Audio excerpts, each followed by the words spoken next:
G'day everyone, and welcome to day number two of the 100-day project. What I'm going to starting on is one of my design team projects for at Scripting Mummy, and I'm going to be doing or working with the Victorian gentleman's kit, which I probably should have had to show you. Give me a moment. And I'm back quickly. It was just on the other side of the table. I just had to get up. So what I'm going to be doing is I'm going to be making a traveller's notebook. Now this is a small project before I start the bigger project, which is going to be more working with her Victorian ladies and her new vintage sewing kit. And I've got a plan for that. But I've wanted to get this one out of the way. So this is a small kit, and I'll have a link down below to both Amanda's channel and her coffee site. But these are the pages that are within the kit. So I've printed a few out on just regular copy paper, and then my printer had a moment where it took two up, so I've got some spare collage fodder. And then there is also the embellishments and backgrounds. So we've got this one here, and oh gosh, always when I get on film I turn into like a big fumble. Alright, this one here, this one was an extra add-on. And then we've got this one here. Did I get it right? Yep. We've got some gentlemen, some advertisements and so forth, some old book covers, some tags, our lovely portrait and cabinet cards, and then some receipts and so forth. So that's all part of the kit, and that's what I'm going to work with majority with for this. But before I do, I need to get it ready. Now, whilst some people may enjoy this, looking at this does not scream to me Victorian gentleman traveller's notebook.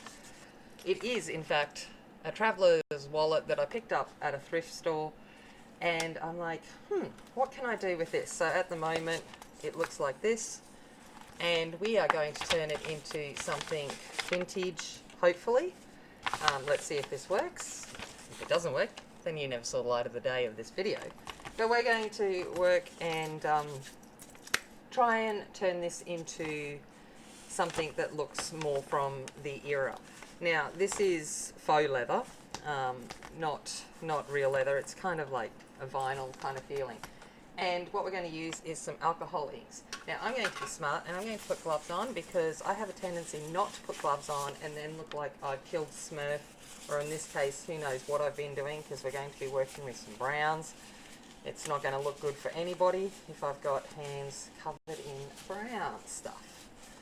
Oh, there goes the ring. La, la, la, la. Okay, so I'm going to work with some alcohol inks, and I'm going to, we'll see how we go. We'll just keep working at it until it turns into something, hopefully.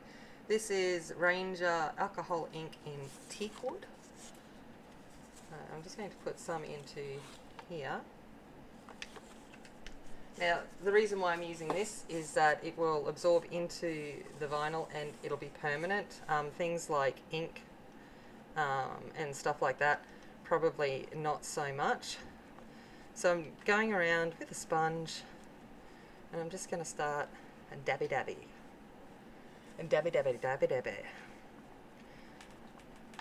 because real leather is not perfect in how it looks. So we're going to try and emulate that by not being perfect in our application. And really that's just an excuse, because, you know, me trying to do something like perfect just doesn't, it always turns out badly. So if I go in with the intention of not being perfect to begin with, then it might work out better for all of us in the long run. Okay. So,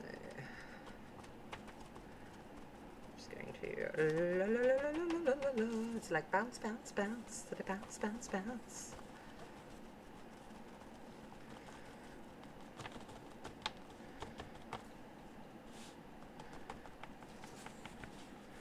We Yeah, it's like doing surgery. As soon as I put gloves on, I feel like, even in my classes, in my lab, as soon as I put gloves on, I feel like more legit. Stupid, I know. But it is the truth. So getting into all of the little parts.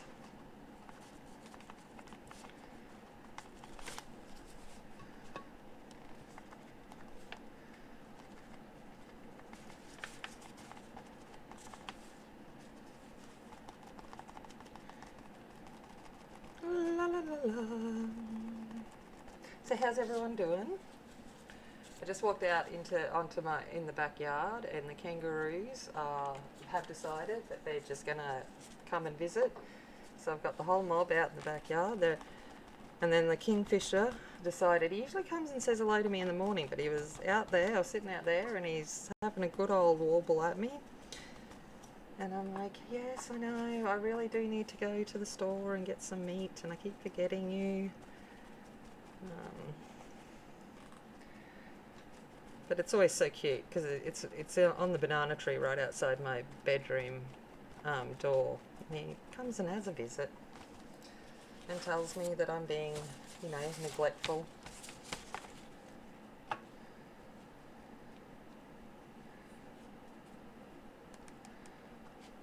Trying to get into the stitching. In fact, he's a blue-faced kingfisher, and his face is very similar. Well, actually, no, you can't even put it down to this kind of blue. It is the most spectacular of blues. It's nearly iridescent. It's incredible. And then I also tried to rescue a beetle today. Well, actually, I've tried to be in rescuing for the last 3 days. First up, I found him legs up in the dog water, so I scooped him out of there and I rescued him. And then I found him leg up on the deck this morning, so I tried to rescue him again. And then I found him leg up again later on this afternoon, so we'll see if he manages to actually stay right side up. Very cool looking beetle, but awesome markings.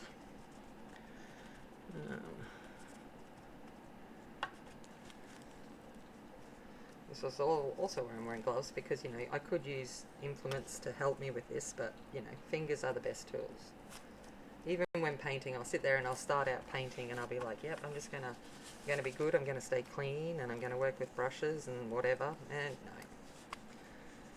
The fingers end up doing the job.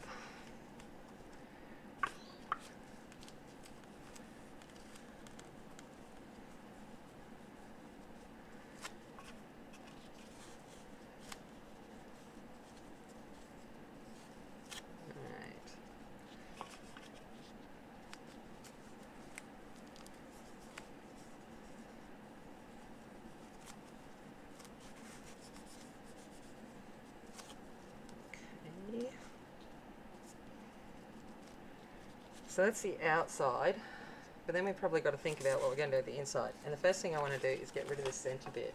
So before we go on with the dyeing, I'm going to come in and I'm going to cut along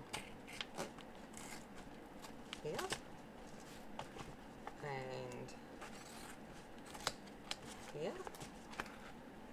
Good, that works.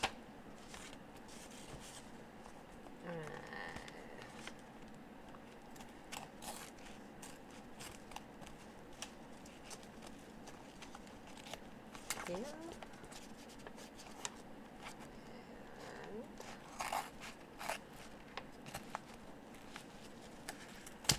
here.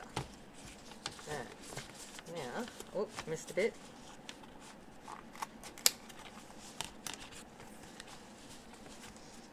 Surgery. Okay, I'm going to put him away for now. Don't need him just yet. Right, a little bit of paper. That's not the paper that's underneath me. Let's pull out another bit of scrap paper.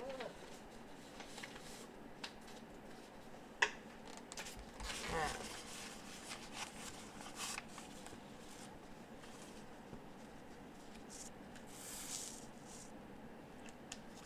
Now, I'm not putting too much alcohol in it once because I don't want it to dry up.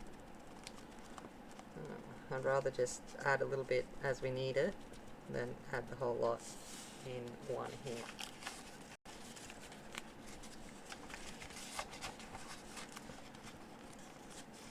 Now, I don't know what I'm going to do with this, but I'd rather just keep it there until I decide later what I'm going to do with it than not do it and then want it later, if that makes sense.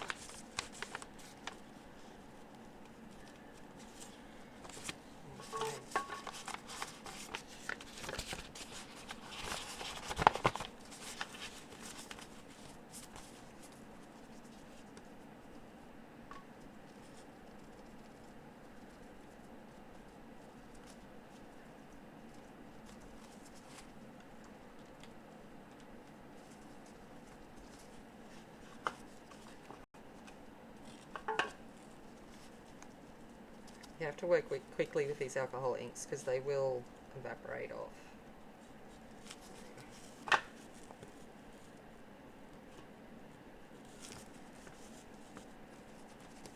Alright, so we've got that. Looking good. Okay. Let's turn it back around. Oh, missed that bit. See what I mean? Already evaporated off.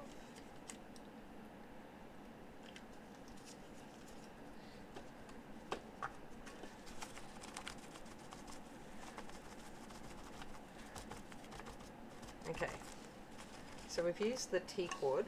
Now I'm going. I'm going to come in with. Hopefully, it's a different brown. We'll find out. Actually, I haven't used it. This is alcohol brown. I think it's from, I don't know, papercraft maybe. We'll see if it's a different kind of brown. We'll find out.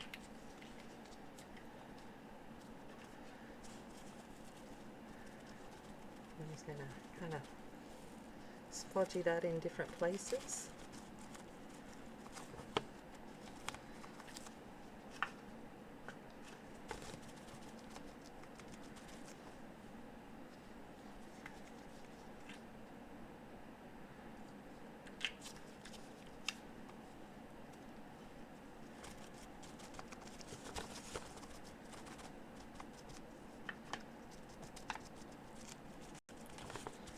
So now it's just a matter of kind of getting it to a stage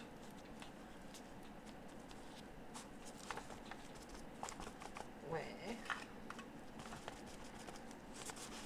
I'm starting to think it's looking okay. I think it looks much darker in the camera than it is in real life. There's definitely a brown tinge to it, but you can still see that blue coming through, which is fine. It's just not a bright, modern blue.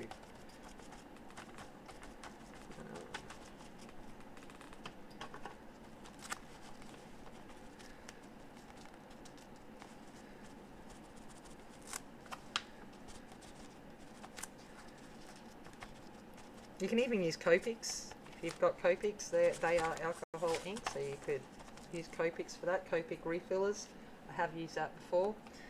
Alright. Now what I want to use is, I've got to remember where they are. Where did I put them? Here's the question. I'm looking for some of my dropper inks, and I can't remember where I did put these. They could be anywhere in my drawers. Anywhere are you? I'm going to go look for them and then I'll be back. Okay, they were in the next drawer. I just hadn't gotten quite there. So this is the Mixative Copper by Arranger.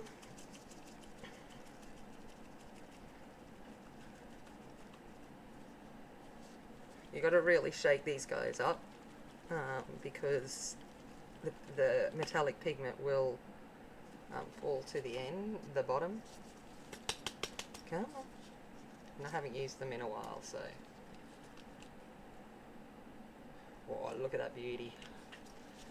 And add a little bit of the teak wood to it.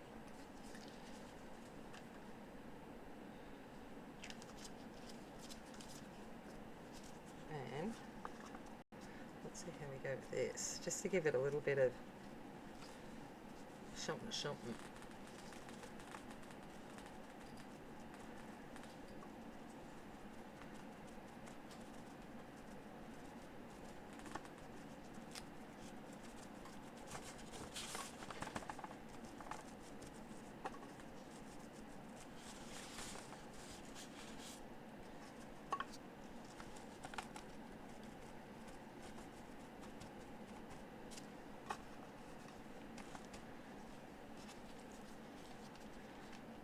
Straight in.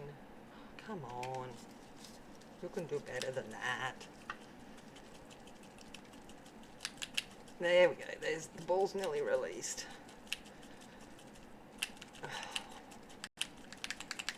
There we go.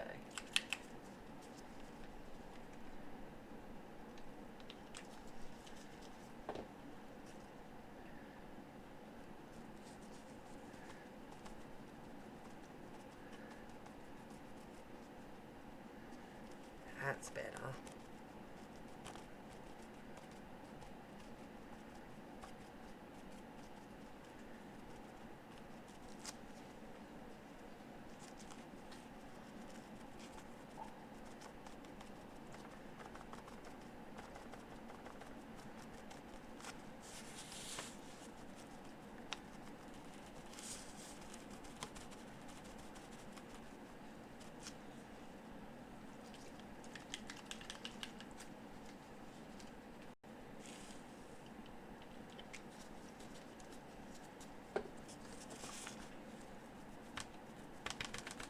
Yeah, it's a gentleman's book. You know, it's a little bit fancier.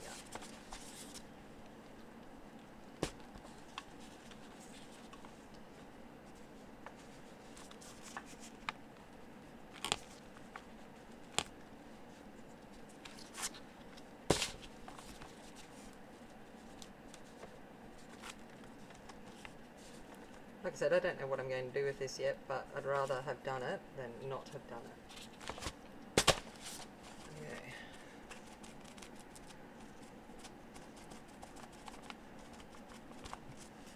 Now, I reckon a little bit of gold. I'm just playing.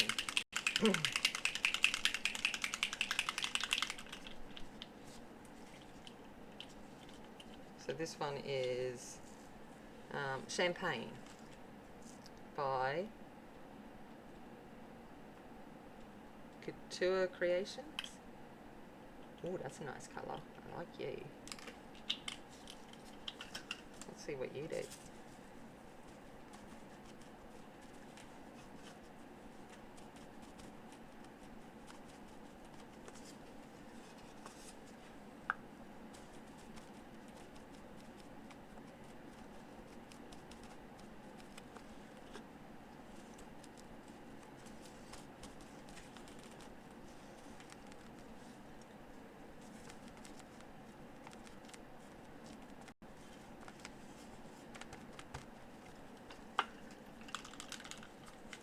That.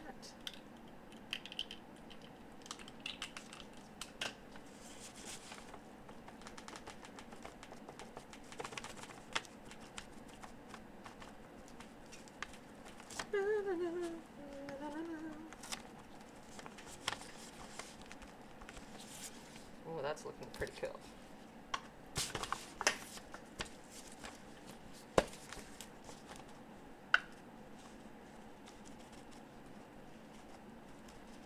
Getting the bits that I've missed because I can't see them properly from one direction. Oh, now that reminds me of Harry Styles.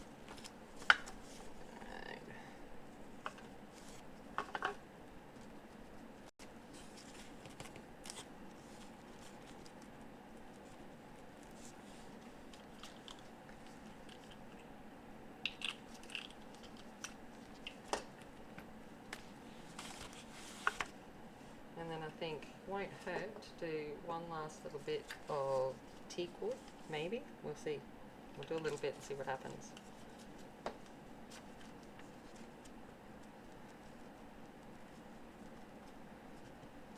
Just a little bit.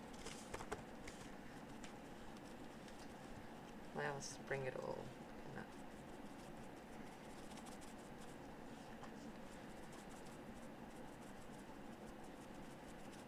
together.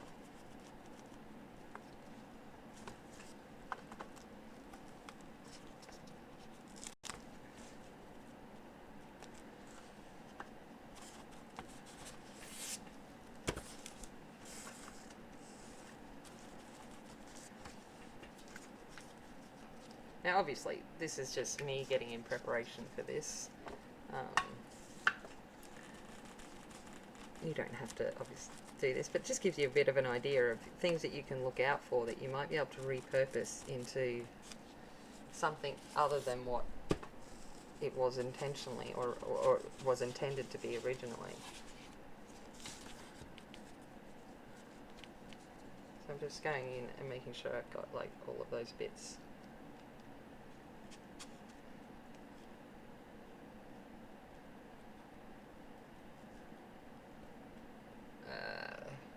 Worker.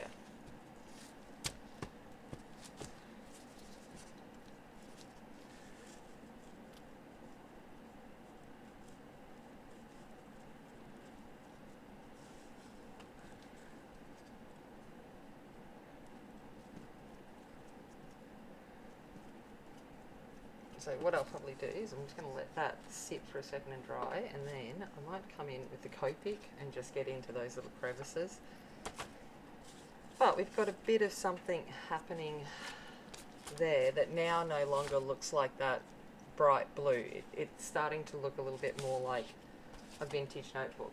While we're waiting for that to dry, I am going to do, and I've got the alcohol inks out and Copics out, I'm going to make some faux old tape, just in case I want to use it through this. I'm just going to have to take a glove off because otherwise I can't peel the tape. So I'm just going to run a couple of strips. We'll try not to actually cut the folder, would be good.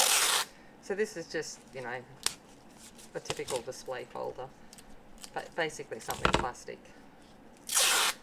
Acetate, whatever you've got, laminating sheets.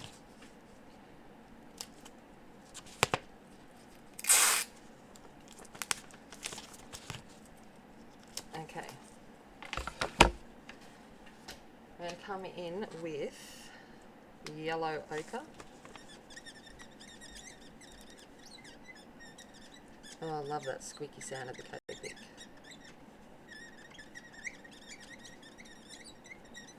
It's like nails on a chalkboard. You might want to mute me a little bit.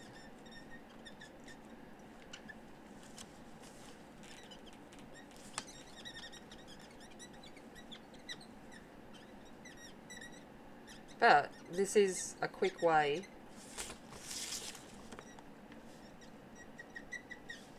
to turn this. And you know, I did this one before and it wasn't squeaking when I was doing it then.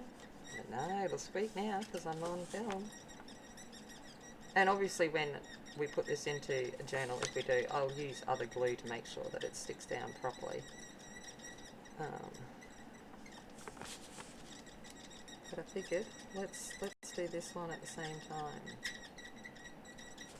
Oh, shh. It's not listening to me. Alright, got that one. And then I'm going to come in with a little bit of Sheni.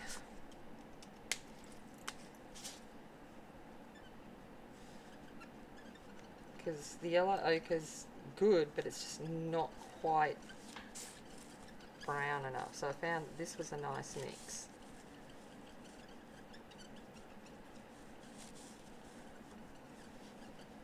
You could use, obviously, a sponge for this as well, if you've got the Copic re-inkers, or any other kind of alcohol ink. fun, just like, let's do this quickly.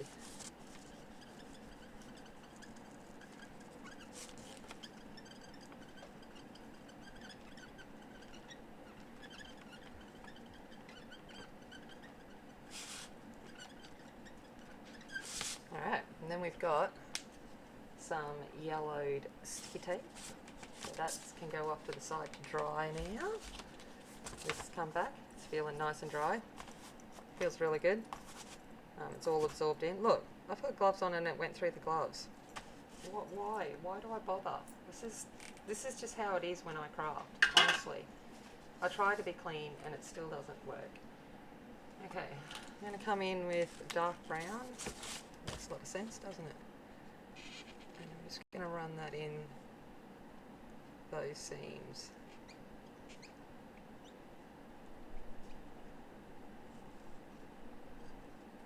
Just anywhere that hasn't quite gotten hit by the sponge.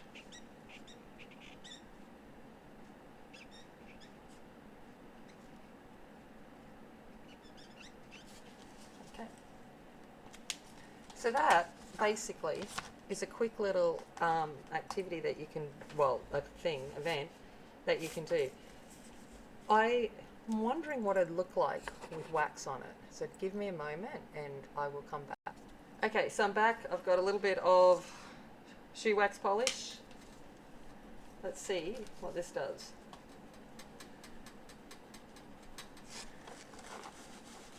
Oh, yeah. That is awesome. Sorry, I get a little bit excited.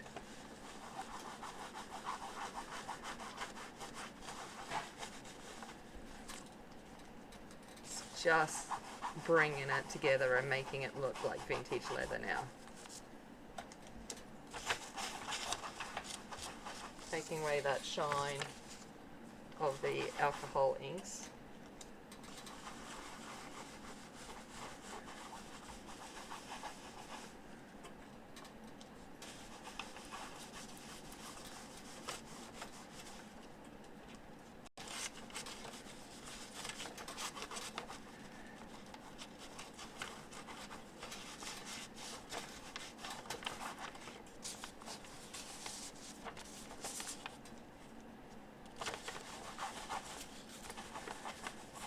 And what this will do too is obviously prevent any stickiness by the inks, if there was any. And it smells like leather now. Nothing like shoe polish, shoe wax to make something smell like leather.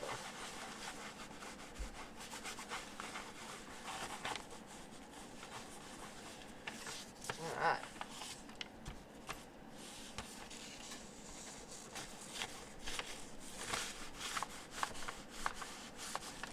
Still haven't decided what to do with them, clearly. But I'm not forgetting them. It's kind of like when I'm colouring and I forget the ears. Alright, it's just a little bit of, I don't know if it'll go through the wax now. A little bit got lifted up there. Just where these bends are. Seems to be lifting up.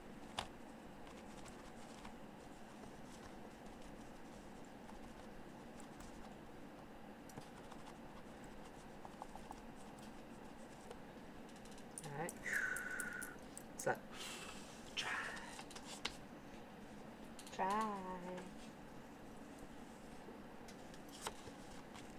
But that is totally looking, no offense, I reckon that is looking pretty cool. Kind of got that whole marbled antique-y look happening.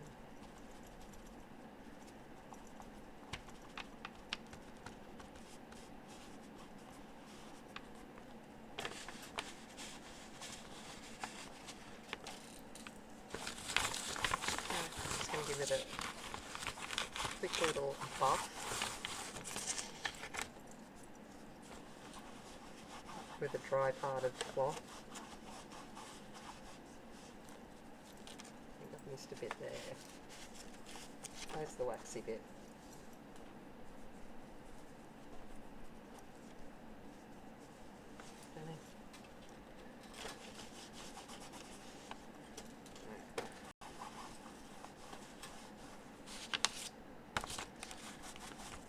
make sure it's all in.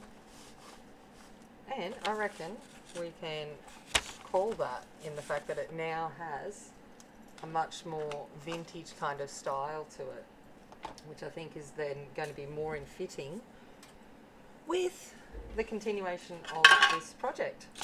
So I will come back in another video. I'm not sure what day it will be. It might be tomorrow, it might be further on down, it depends. I like to flitter between projects, so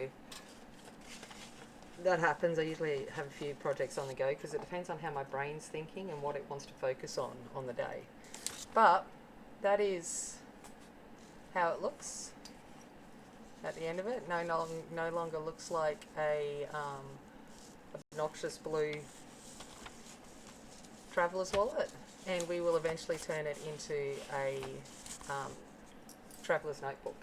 So that is it. So thank you very much for joining with me for day number two. And I will see you in the next one. If you haven't already, please hit thumbs up, subscribe, all of that kind of good jazz. And as always, remember, be kind, be strong, be aware. See you later. Bye.